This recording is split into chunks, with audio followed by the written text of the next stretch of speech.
पाकिस्तान के प्रधानमंत्री शहबाज शरीफ का ये वॉशिंगटन दौरा इसलिए भी याद होना चाहिए क्योंकि उस मंच पर डोनाल्ड ट्रंप ने शहबाज की औकात बता दी थी।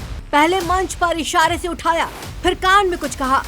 शहबाज के कान में उस दिन ट्रंप ने जो कहा वो सीक्रेट था। अब चिल्ला चिल्ला कर दुनिया से कहा जा झूठे। अमेरिका का ये स्टेटमेंट ईरान के साथ सीज फायर वाले वक्त में आया। पहले शहबाज सीक्रेट ड्राफ्ट वाला मैसेज सीधे पोस्ट कर ट्रोल हुए। अब अमेरिका के उपराष्ट्रपति जेडी वेंस शहबाज शरीफ को सीधे पोपट बना गए।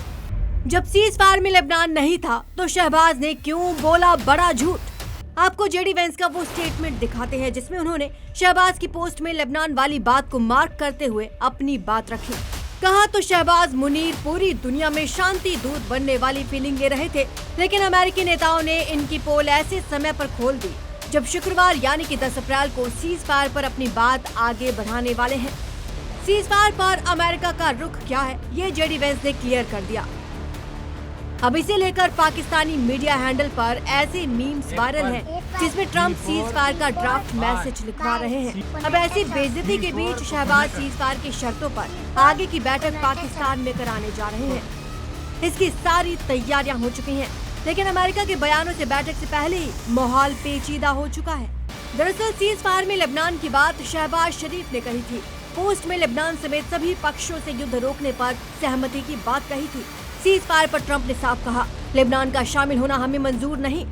ट्रंप के साथ लेकिन सीज फायर पर अमेरिकी उपराष्ट्रपति और रक्षा मंत्री अब असहमति जता रहे हैं। अमेरिकी रक्षा मंत्री हेक्सेथ ने तो यहाँ तक कह दिया कि डील फेल तो हम जंग फिर से शुरू करेंगे। तो क्या शहबाज शरीफ के इस बयान से मिडिल ईस्ट की जंग एक बार फिर से छिड़ने वाली है?